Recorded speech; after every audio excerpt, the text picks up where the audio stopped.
Bible, turn with me to the book of 2 Samuel, chapter number 6. And we're going to begin reading at verse number 1.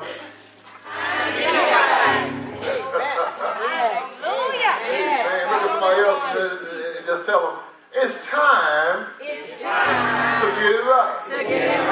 Now, they may have thought you was accusing them, but you were just really making a statement. Look at somebody else and tell them, it's just simply time to get it right. It's just simply time to get it right. Thank God for this particular text. I'm going to try to show you a couple points in here. The history behind this text is that David now has become king of all of Israel. Not only Judah.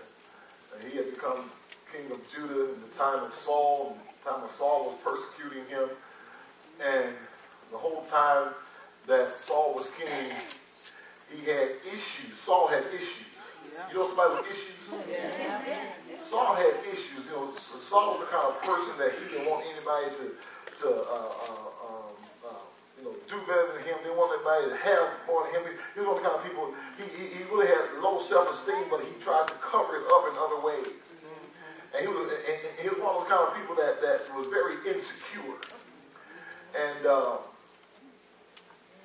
God gave him a command and told him to go in and take this particular tribe. When you go in, he said, kill everybody. Don't leave nobody there. Kill the cat, dog. Don't let nothing live. Well, Saul went in and he killed folk, but he took gold and silver. And then he saved the king alive.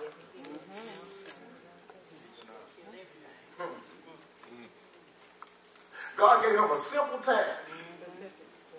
First task he gave him as king. And he goes in and disobeys God. But before this now, God was the king of Israel. But they saw all the other nations and they decided they wanted to be like everybody else. Look at somebody say, it's danger. It's danger in being like somebody else. Come on now. Are y'all hearing me? God made you, amen, simply unique. There is no other person like you.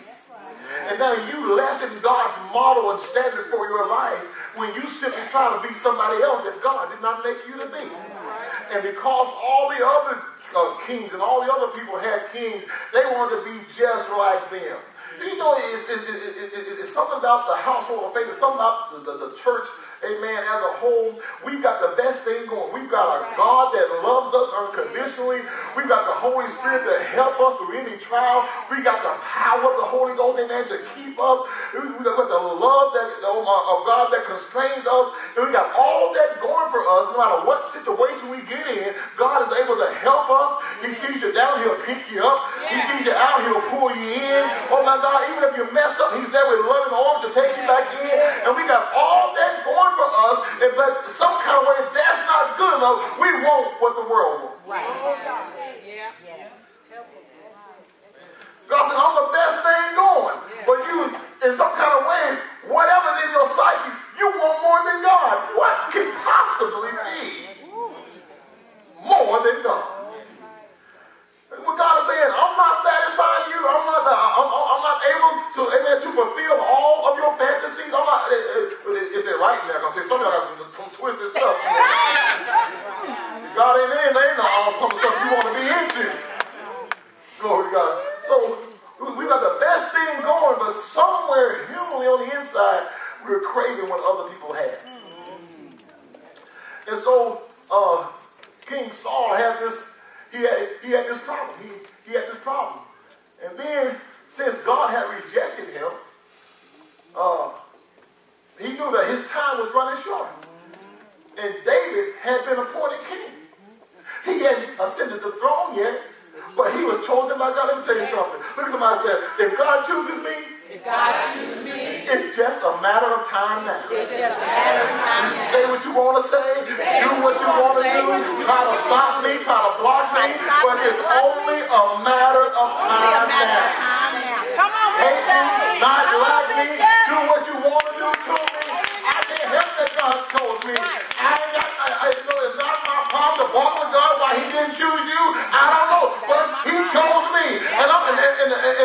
fact that he chose me, I'm just going to simply walk in it. Come on now. I can't help your disappointment. I'm going to pray for you. Oh my God, I'm going to ask God to help you, but you're not going to stop. Good God Almighty, what God is doing in my life. Yes, preach, Bishop. God chose me. Good God Almighty. Oh my God, I don't know about you, but I'm glad about it. Hallelujah. It's not arrogant, oh my God, but it's just the fear fact that God could have skipped over me. But God stopped and chose me. Is anybody glad that God chose you? You ought to jump up and shout glory.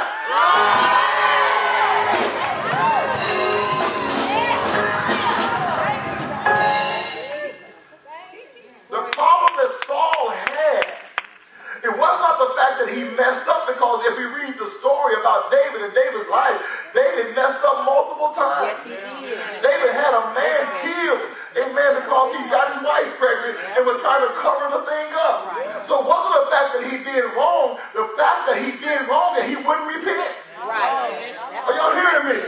Saul had opportunity to repent, and God would have restored him, but he thought that since he was king, that he had right to do what he wanted to do, and God was going to back up. It looks like God don't back up nothing that ain't right. God don't back up nothing that ain't right. And he messed up one time, and God took the anointing of king from him. Told Samuel, go anoint me another king. Good God Almighty. Woo! Look at somebody say, could you be a king in waiting? About not being at top right now. You sitting there crying about everybody else is getting turned to bad. Don't you know that you can be a king in waiting? Yeah. David didn't sit in the throne for almost 22 years after he was anointed. Are y'all hearing me?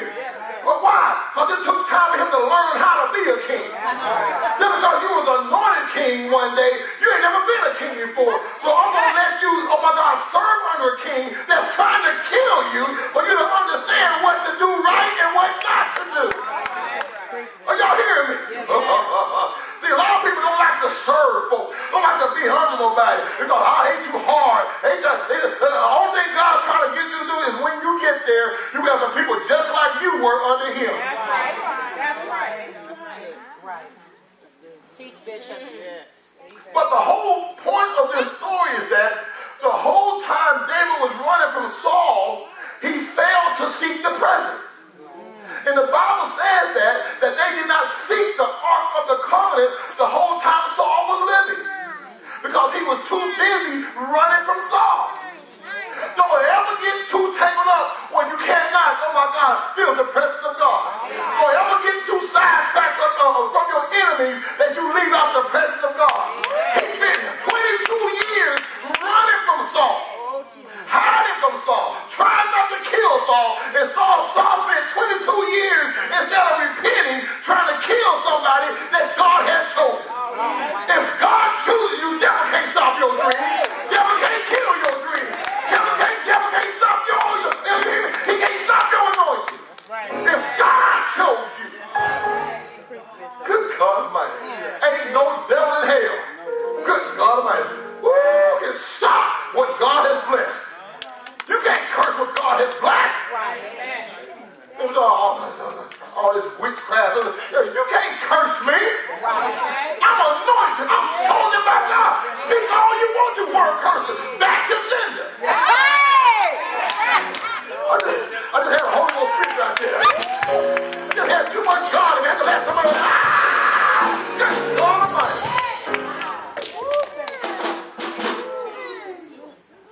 David had to step back and say, okay, hold up. Now I'm mad because God messed up a program and he killed somebody.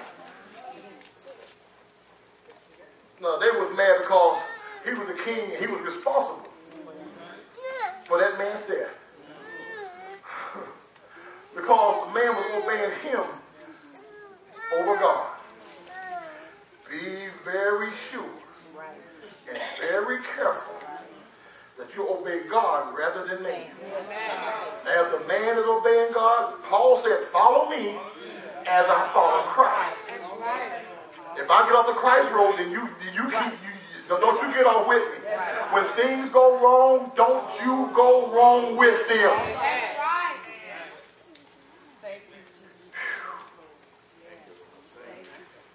Y'all hearing me? David had to back up okay, now, what did I do wrong? See, a lot of us don't do that. We don't. We just keep on going, keep on making mistakes, and keep on, and we never stop and backtrack. So, okay, why isn't this working? Right. Right. Amen. Some of you are in the same place you were 10 years ago, and you keep wondering, how come this is not working? You need to backtrack and take a little time. David has to go back and study. Okay, how should we bring the ark of God into the camp? Are y'all hearing me? He has spent so much time running from Saul, he had forgot what the word said.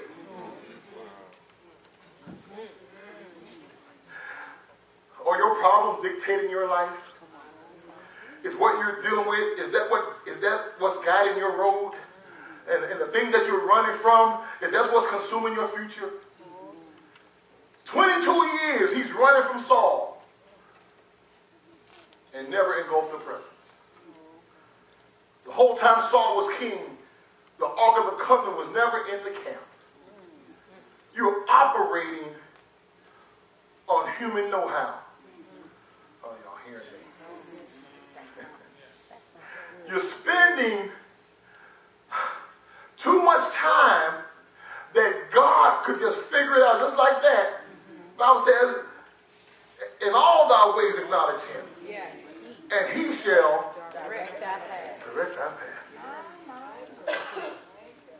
If you're still in the same place you were 5 years ago, shouldn't some tell you, you need to stop? Right. And consider, okay, what's going on? Everybody else is advanced. You got that Brady Bunch syndrome. The whole world is progressing around you. And you still stuck in the 70s. You still stuck in the 70s. You still in the disco era. You can't tell by the way I use my walker.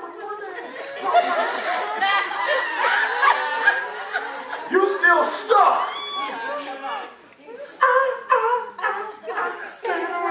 And that's all you're doing, staying alive. That's all you're doing. You're just existing. Right. And you're not living. Jesus said, I came that you might have life. Come on now. And that more abundant. In other words, I came that the life that I provided for you, I came that you might enjoy that. Yes. People in comas are existing, but they're not enjoying life. Are you hearing me? You're in a comatose state, just existing, and you have not progressed any more than you were 10 years ago. You're in a coma.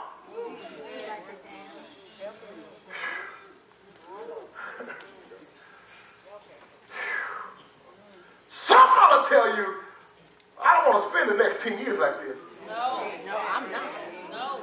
David said himself, okay, that didn't work. Joe didn't folk getting killed around here. Yes. That didn't work, so let us stop, back up, and see how we supposed to do this. See, sometimes, if what you're doing right now ain't working, stop. Right.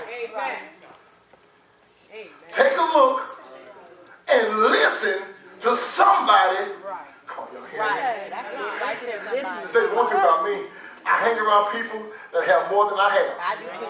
I hang around people that have gone where I'm trying to get. Are y'all hearing me? And call me arrogant. I don't care what you call me.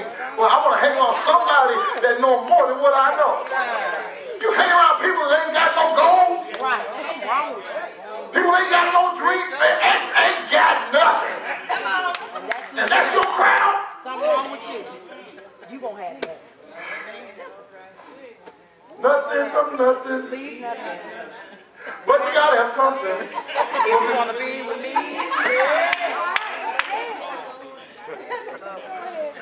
come on. When they figured